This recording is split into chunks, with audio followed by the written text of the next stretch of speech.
Welcome back to the Alec Lewis Show. I'm your host, Alec Lewis. This is episode 193, recording on Friday, August 21st. The guest for you today, you probably know pretty well. Her name is Mina. She is one of the premier NFL analysts on ESPN. She has her own podcast, which is exceptional. And we talked all things Vikings, very much an in the weeds show, going through the defense first and then the offense second. But hopefully it gives you a platform for what's been on my mind and her mind related to the Vikings' possibilities and opportunity in 2026. Appreciate Mina hopping on. Much respect to the work that she puts in. So I think you guys will really enjoy the conversation. If you're new here and watching on YouTube, appreciate you being here. Please hit the subscribe button below. It helps us out a ton. And then if you're listening on Apple or Spotify or iHeart or wherever you listen to the podcasts that many of us human beings in the world have these days, please follow us, give us 5 stars, rate, review, all of that good stuff. Before we get to Mina, I do just want to riff a little bit on joint practices. Was a really fun 2 days between the Vikings and the Ravens here at the TCO Performance Center. Awesome to see a lot of really talented players in person. It was very cool to see Randy Moss present. If you haven't heard Miles Price, the Vikings second-year receiver, talk about what it was like having Randy Moss in the receiver room, please go check that out on social media. It was absolutely exceptional. But I said this on the radio Friday morning, like being around Randy Moss, there's very few athletes I've ever been in the vicinity of where their magnetism kind of stands out in that way. So cool to see him. There were a lot of luminaries out there. And then the play / performance on the field, thought it was a lot of really high level work. There's no question that Jesse Minter, the Ravens head coach, and his defense came in very prepared, very aggressive and physical. I thought the preparation for the Vikings pass catchers, being Justin Jefferson, Jordan Addison, Juwan Jennings, if you want to prepare for what you're probably going to get against Detroit, with how physical they like to play, that's a really good test. Marlon Humphrey was really physical. Nate Wiggins, the second-year corner from Clemson, was really good.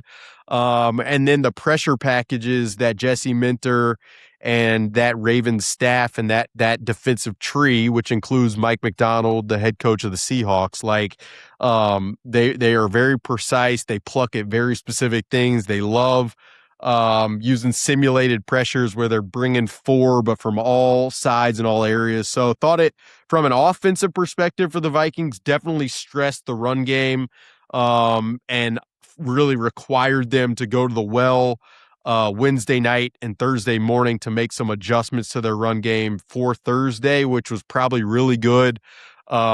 Process, example, just experience for what it's going to be like on a down-to-down, drive-to-drive basis within the season. And they ran the football better on Thursday. Jordan Mason continues to look really, really good just from a body type perspective. And this run scheme that the Vikings have incorporated with Frank Smith, the assistant head coach, and with Keith Carter, the offensive line coach, it's very much a run scheme that for Jordan Mason, he has a lot of experience in, given his time in San Francisco and kind of the similarities. So thought he looked really good.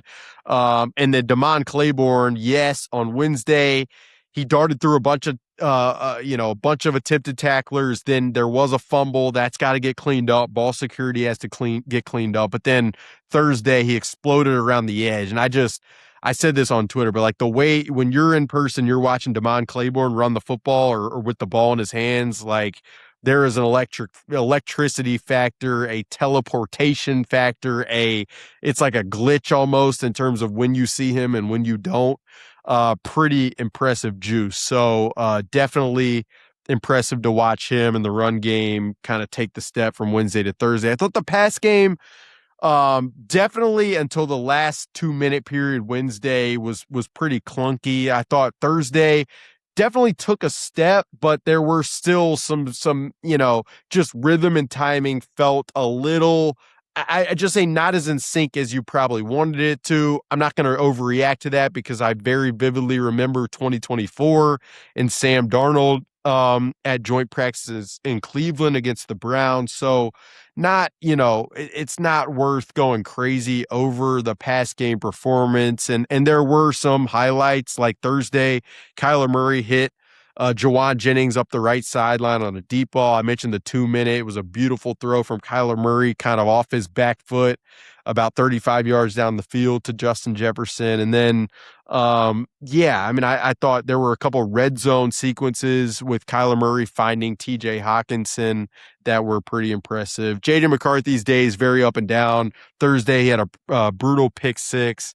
Kind of out of the pocket trying to create. But then Wednesday, he did have a really nice over the middle 35-yard touchdown to Miles Price to end the 2 minutes. So some ups, some downs, kind of what you expected. Not a lot of layering over the middle of the field from either guy. And I do think that's something that I will be curious about just as this season progresses, is like that is an area of the field that with Kirk Cousins and Sam Darnold, Kevin O'Connell really access. So can they do that with Kyler Murray's stature in 2026? If not, can they find ways to scheme open high crossers that Kyler can kind of see a little bit deeper down the field? Those will be conversations, observations, dissection points throughout the year. I mentioned Miles Price.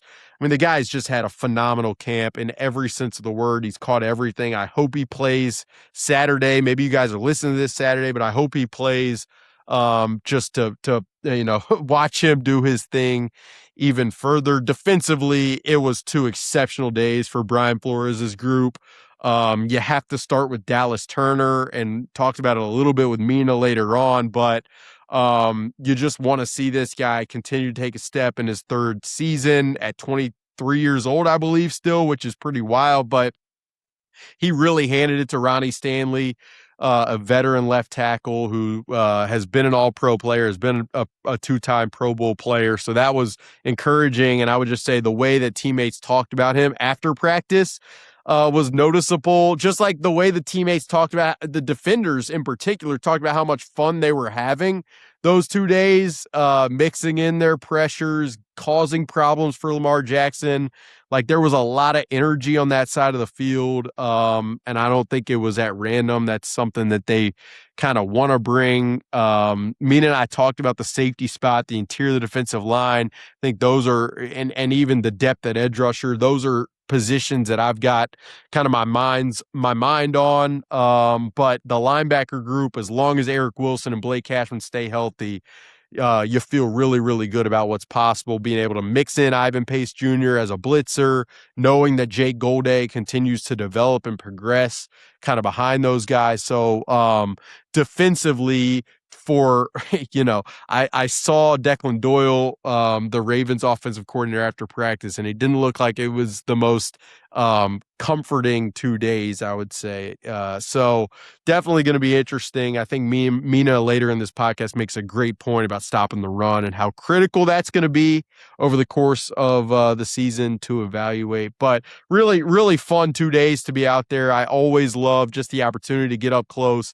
Like you watch Zay Flowers get in and out of cuts, and man, that guy moves different. You get to watch Kyle Hamilton and just his versatility. And it made me think like, man, if I'm power ranking NFL players who would fit amazing with Brian Flores defense, there's probably not a lot not a lot of guys who I'm power ranking ahead of Kyle Hamilton, which is definitely not probably the most enjoyable if you're a Vikings fan or a Vikings staffer listening to this. But so it was really good 2 days, really fun. Looking forward to Saturday's preseason game. And then now we're in the back stretch of training camp. The Vikings will still practice. I will still be present at the TCO Performance Center. We still have a ton of stories to work on certain guys like undrafted rookie Jacob Thomas, on some coaching staff stuff, on the quarterbacks. I still think the backup spot, even though Kevin O'Connell has talked about J.J. McCarthy taking the reps with the twos, I still think that's, a curiosity from my standpoint. So we'll be here to cover it all on the Alec Lewis Show and at theathletic.com, where I do my day job, and looking forward to diving into all of it. If you guys have questions on anything that I didn't talk about or you want me to go on more in depth, toss them in the comments section or throw them at us on social media at Alec_Lewis or at Alec Lewis Show on Twitter and Instagram. And I try to respond to as many as possible, even in the Instagram DMs where you can get some one-on-one interaction. So appreciate you guys being here.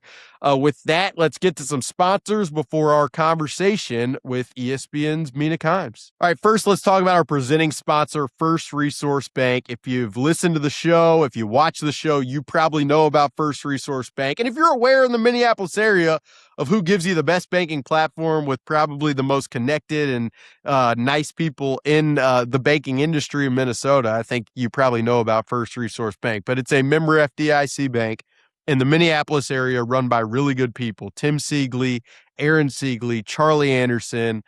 These guys are from the Midwest, from this area. They are really connected, like I said, in the Twin Cities, and they're huge Vikings fans. So Tim has been texting me about, how do the quarterbacks look? How has joint practices gone?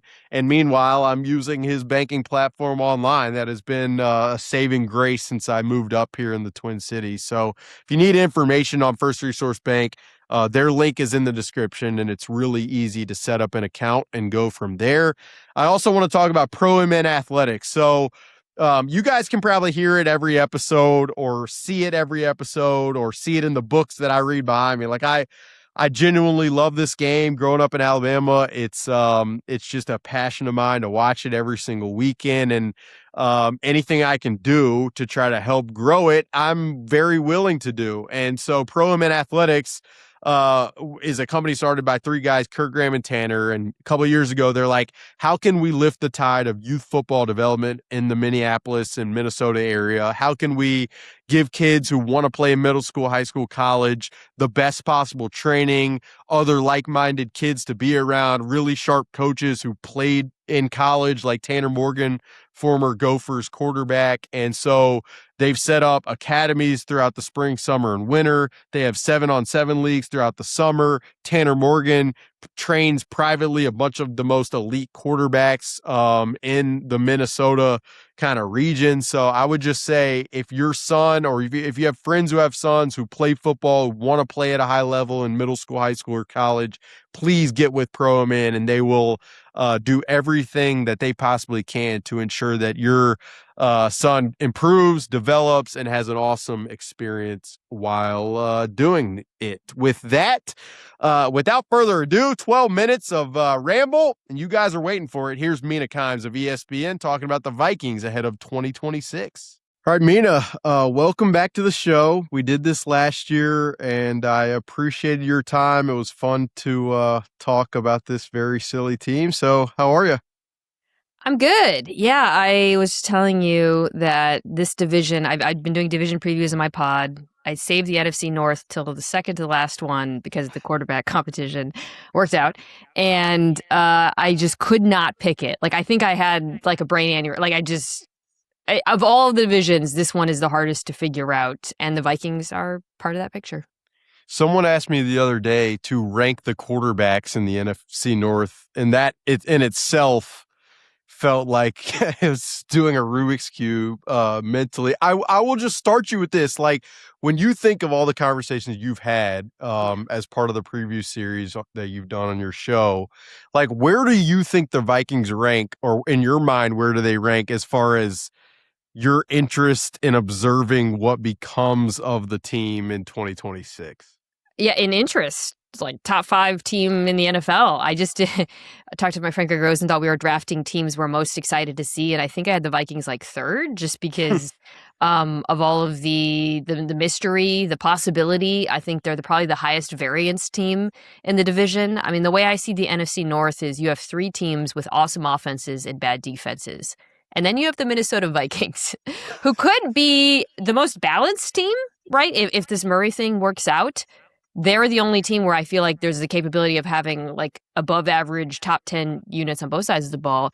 But also, if it doesn't work out, there could be a much lower floor. So yeah, they're the Scooby-Doo team of the division is what I call them. And I don't even want to like come down hard with a prediction until I see Murray in action, maybe over the course of several weeks.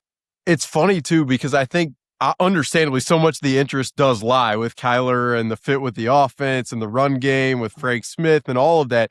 But I think some of those conversations almost overlook or avoid all of the defensive personnel changes and some of the youth and just the idea that like Brian Flores and the staff have done a really good job maintaining their standard for multiple years. And it's like, can they continue that? So I guess let's start on the defensive side and we'll save the Kyler conversation because I'm ridiculous. And I guess we'll do that. Like, I mean, I guess the simple way to ask it is like, do you think Brian Flores and this staff and this defense can do it again with a different iteration of personnel?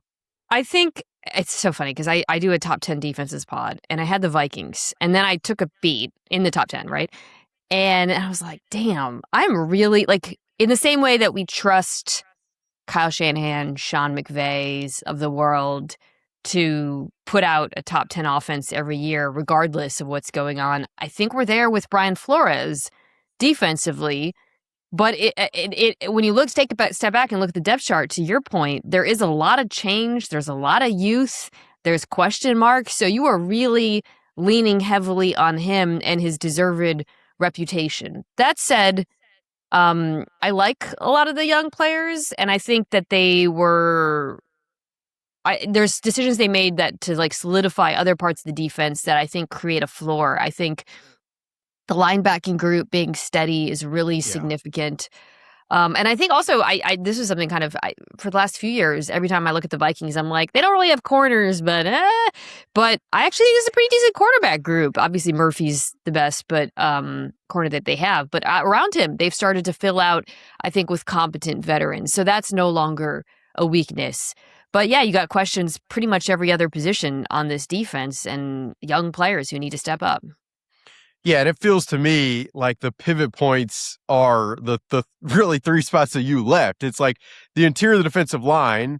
Obviously, when you draft, shift off of Jonathan Allen, Javon Hargrave, who definitely had up and down seasons themselves, and shift to Caleb Banks and Dominique Orange, two draftees who definitely, just from my observation and conversations, still need runway to impact things significantly. You're relying a lot on guys like Jalen Redmond and Levi Drake Rodriguez. And then on the edge, in the edge group, Dallas Turner, who looked phenomenal in joint practices against the Ravens, feels like is a massive pivot point. And the safety room is really a question, I think, right now. So of those three, I don't know if it's like what intrigues you most or what would concern you most. Well, safety right now is a bit of a mystery, and I mentioned this when I was saying, I do worry a little bit about not having Harrison Smith. Your guess is as good as mine. What's going on there? Undecided. Whether or not, okay, Josh Metellus can be fully unlocked the way he has been. I think what intrigues me the most is Dallas Turner. I had him as an X factor. I do a pod every offseason where I do like an X factor for every team, and he was my X factor because letting Grenard walk was a big bet on him. I know there's contractual factors, but I don't think they do that unless they believe that Turner can take another step. And I think another step is required. I for that pod, I went back and watched all of his pressures in the second half of the season. Obviously, he had a lot of sack production, and there was a lot to like, but I still think there's a lot to work on. A lot of wins were just juice. I mean, he is so explosive. Like his get off is ridiculous, and there are wins. He'll win that way. But I think to become truly like the number one edge and actually live up to his draft status or come close to it, he has to become a more complete pass rusher than what he's been so far in the NFL. Yeah, I think, and it was interesting, probably midway through last season, I remember saying something on this show of like, the production a little bit statistically for Dallas Turner looks to be there, but I didn't see technical wins against some of the elite tackles that he faced in a way that I felt like was maybe repeatable, and I probably took some flack for it. But I will say, I mean, against Ronnie Stanley in these joint practices, and Ronnie Stanley's now above 30, it was a mix of bull rush, of long arm. I mean, it was interesting. So, and I will say that multiple of the Vikings veteran defenders were their eyes were popping a little bit about what they even noticed from Dallas Turner. So you're apt, I think, to include him or categorize him as such an X factor. And then the safety room, and I'm curious what you think of this. Like, I've wavered of how much do I put a level of concern on that group? Because if you are blitzing as much as Brian Flores can, does that limit opposing offense's ability to stand in and hit, completions vertically? Like, I've navigated that world. What do you think about that? Yeah, I think certainly that's part of it, right? I think, the Vikings defense, you guys know this obviously very well, really makes you work for it. And there's vulnerabilities in explosive plays. It's funny because they always rank with Flores number one in literally everything except for they let up a lot of explosives. And some of that is structural because if you go up against an elite quarterback, Matthew Stafford, I think Jordan Love is capable of those elite throws. Vikings fans might not want to hear that, but you do, if the quarterback is willing to hit those difficult downfield throws in the face of pressure, they are vulnerable there. But that's more by design than by, it's not a talent limitation, I think. So I do think Flores is able to compensate for it in some ways. I think, though, equally important to the capping explosives, though, would be against the run. And that's again another position where I think about the Vikings and their ability. They're very good at limiting explosive runs. They've lit up some explosive passes, but I think that's something where you do worry a little bit because one of the things teams like to do against this team, because they're so aggressive with their pressures on early downs, is try to find ways to run the football, and they've been outstanding against the run over the last several years. And if you start seeing cracks in that, whether it's because of the safeties or because you don't have a complete edge like Grenard or whatever, that's where I think you start to make life a little bit easier for opposing quarterbacks. It's interesting that you say that too, because the first half of last year, when Andrew Van Ginkel missed games and Blake Cashman a little bit too, due to injuries, I can remember being in Dublin, Steelers, Vikings, and Kenneth Gainwell had potentially 100 yards that day. I remember the next game, Quinshon Judkins had a phenomenal game on the ground against the Vikings. And then even there was a Thursday night game with the Chargers where Kamani Vidal, well, it was like, who am I watching with Kamani Vidal against the Vikings defense? And to your point, it did feel like when opposing offenses are able to run the football, then the structure, to kind of use your phrase there, it feels like cracks do begin to show. And so it does probably add stress to the interior defensive line and the staff to ensure that their scheme holds up in that phase. It's smart to mention. Yeah, I mean, Orange is obviously, that's kind of his thing, right? So hopefully he can be helpful early on in that regard. I mean, this is such a young, you moved to the defensive tackles. Banks is one of the more boomer bust draft prospects of the first round. I didn't really see a ton out of him early on. So that's something to monitor as well in that regard, because the Vikings defense just being so good on first down is so important to everything else that they do. And yeah, that's where you start to worry a little bit about it. We'll get right back to Mina in a second, but first, a couple more words from sponsors. First, Aquarius Home Services, your independent authorized Connecticut water systems dealer. It's summer. I believe it's still summer, and that means home improvement season at Aquarius. They know that managing a household and all of the expenses that come with it is no easy task. They also know how important having worry-free water in your home is. Your family deserves water you can trust because you use it every day for drinking, cooking, cleaning, and bathing. That's why they are excited at Aquarius to share their summer trade-in and trade-up program. Trade in your old water softener and trade up to a Connecticut whole home water treatment system. The best part, you can get an additional $500 off on top of their summer sale prices. Say goodbye to hard water, rust stains, and unwanted contaminants, and hello to a cleaner, worry-free water flowing through every faucet all day, every day. It starts with a free water test scheduled today at AquariusHomeservices.com. Aquarius, they earn the right to be recommended. I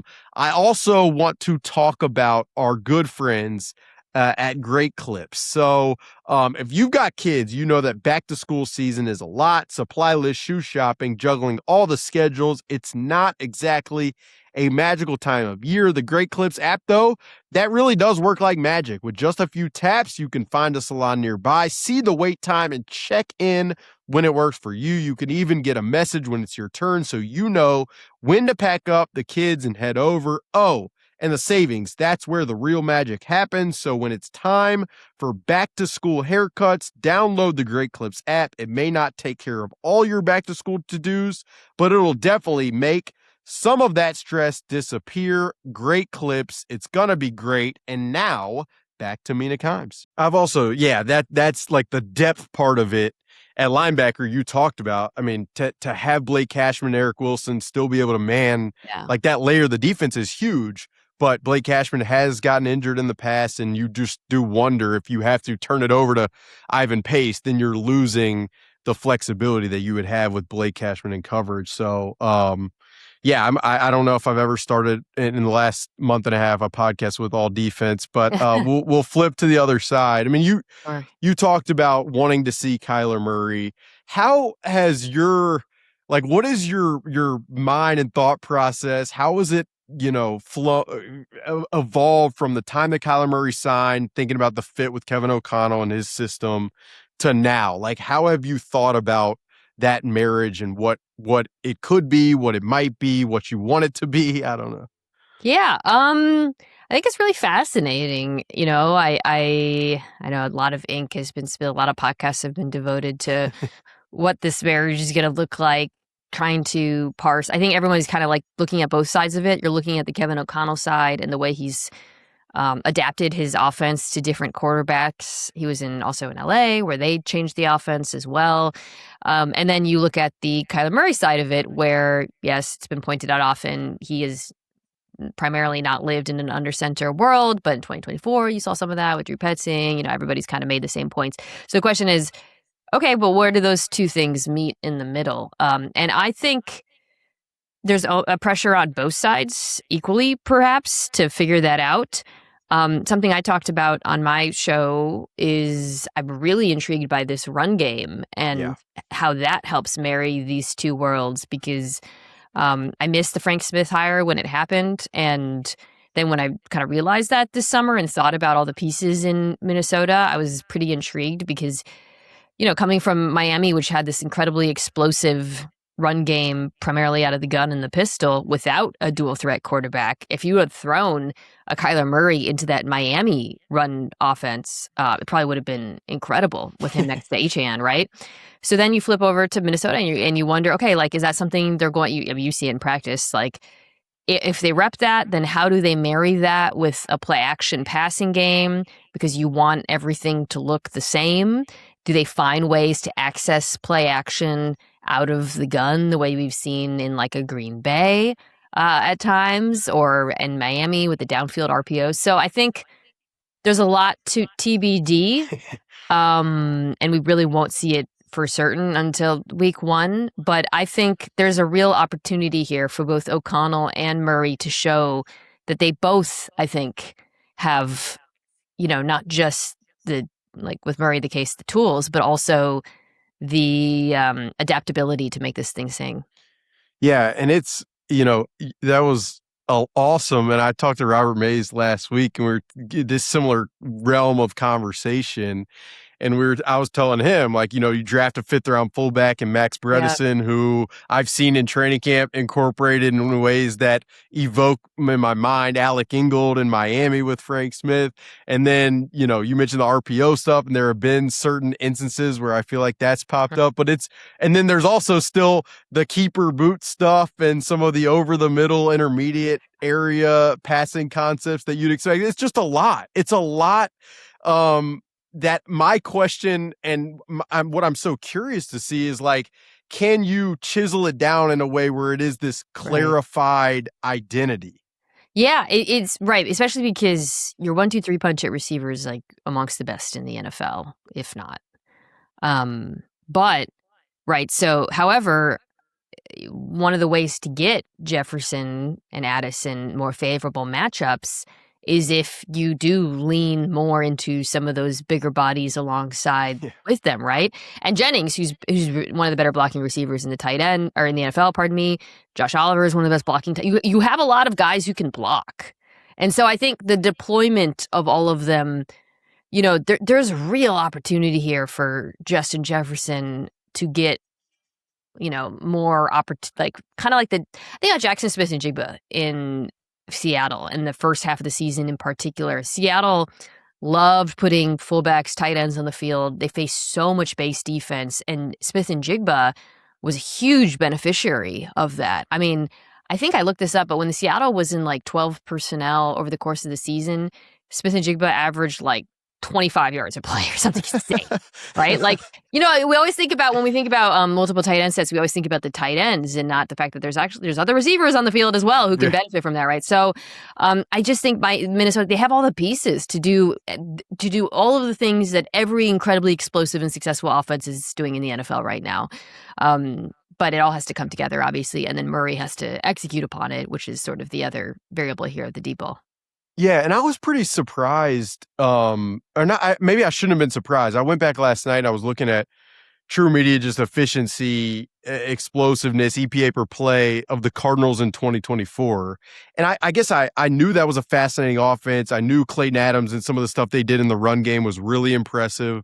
But I didn't realize that the Cardinals in 2024, from an EPA per play success rate standpoint, they were top 8, I think, in both metrics. And so that offense was maybe more, I don't know if it's down to down efficient than I would have probably just conjured in my mind. But and then you mentioned the deep ball there, but like that's been something in camp where there are days where it feels like Kyler Murray places the ball with touch beautifully 40 yards down the field. And then there are other instances where it's like, why did that ball hang up in the air? And that's going to be picked off in a real game. So I think even for me too, the discernment throughout the season of how much is that deep ball a byproduct of some of the receivers he has or has had versus just his arm talent over the course of his career and how it's evolved, like that's even a fascinating potential turning point for the high end of what this offense is capable of. Yeah, the deep ball is kind of the chicken or the egg thing with Murray that you put out, like some of it he didn't have deep ball receivers, just didn't, right? But then also he had some weird misses. Maybe some of it has to do with injuries, right? Like throwing the ball deep. So there's a zillion questions about it because it looked so good early in his career. And then I think that's one where it's like, okay, now you're going to be in one of the better situations in the NFL, assuming the offensive line stays healthy in terms of opportunities to throw deep. It's kind of all on you now, my guy. So I don't think he has to be an explosive deep passer for this to be an above average offense, which is obviously where the bar is based on last year. But that to me is the difference between this being like the 13th through 20th offense and a legit top 10 is whether or not Kyler could push the ball downfield. Yeah. You mentioned, recognizing the Frank Smith element of it all. I've talked a lot about Kevin O'Connell's run game over the last 4 years, and obviously the metrics and where they're at where they've been at speak for themselves. But just how have you thought about Kevin O'Connell's run game? It's quietly improved during his time in Minnesota. I think maybe contrary to the way people feel, like if you look at the advanced metrics, it has gotten better every year. Yeah. And they also, like every other offense around the NFL, and you know this because you follow them so closely, but it's characterized as like an under center outside zone run game. But they really started to evolve, obviously running more duo and things like that. So I think it's something when you watch too, he obviously, and this is where the Rams DNA comes in. It's so obvious that he wants this to be a balanced offense where he's able to, use the run to set up explosives and things like that. Mary.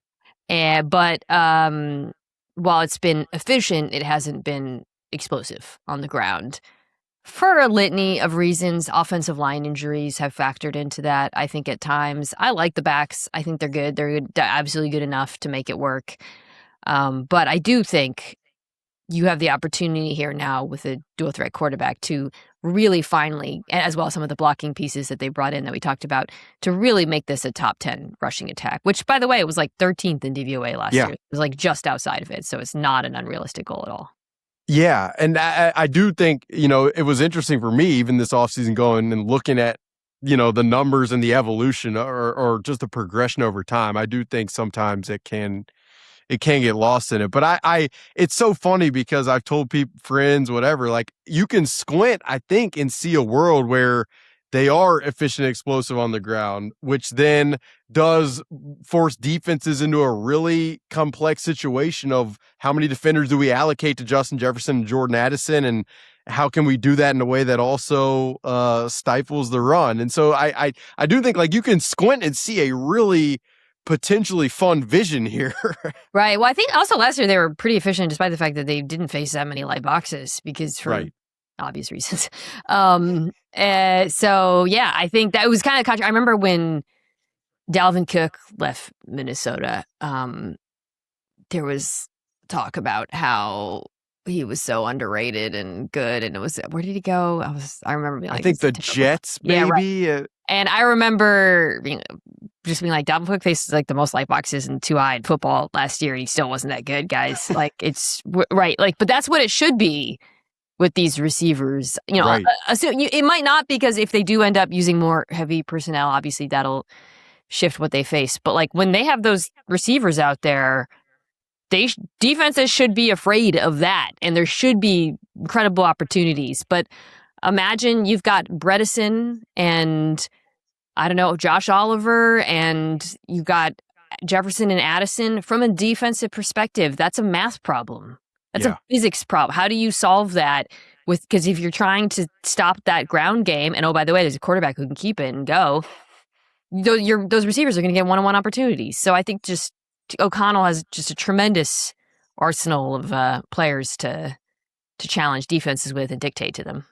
I would agree. Is there anything with the Vikings beyond the conversation? Is there anything that I don't know, you're interested in? Look at the depth chart. I mean, offense is fascinating. I mentioned Turner being fascinating. Banks is interesting to me. I think, just generally, I'm interested in seeing what the offense looks like, and then if they stick with it and how it evolves over the course of the season. The other thing is, like I mentioned, within the division, I mean, the other three defenses are bad, y'all. Like, Vikings fans, go, like, it was, like I said, waited until the end. There were some injuries that kicked in. Like, I kind of couldn't believe how I was like, this is like the Big 12 in Minnesota. Like, it is. So this offense really does have some opportunities here to cook against the divisional opponents. The tall tale sign for me was the Bears signing Marcus Davenport, who had a presence here, had a presence in Detroit, in some form or fashion. That was declarative in some form. But the division is, I said this to you before we started recording, like, it is so hard to peg what's possible. And I mean, I really, from every conversation I've had with people in the league, like, the amount of respect I have for Ben Johnson is at a certain place. I really think the Lions offense could be fun with Drew Petzing, and if they can hold up offensively. But it's interesting, and the Vikings' place in it is a complete puzzle. So appreciate you hopping on to talk about it. Can't wait to see it. Thank you for having me. You did a great job covering this team. Keep it up. Thanks, Mina. And that'll do it for episode 193 of the Alec Lewis Show. Like I said at the top, grateful to Mina for taking her time, a very busy schedule that she has, to talk to us on the Alec Lewis Show. Hope you guys enjoyed the conversation. Let me know your thoughts in the comments section, or, as I said at the beginning, on social media at Alec_Lewis, at Alec Lewis Show on Twitter and Instagram. If you're new here and you want to get future episodes on YouTube, please hit the subscribe button. If you're listening on Apple or Spotify, give us 5 stars. Takes about 1 click, and we appreciate it. More stories to come at The Athletic. We are not slowing down at all whatsoever. I am juiced to cover Saturday's preseason game and then get back at it next week with even more. But yeah, thank you guys for being here. Looking forward to talking next week. We'll have something. The team's entertaining enough. And yeah, with that, that'll do it for episode 193. Have a great weekend, and we will talk to you very, very soon.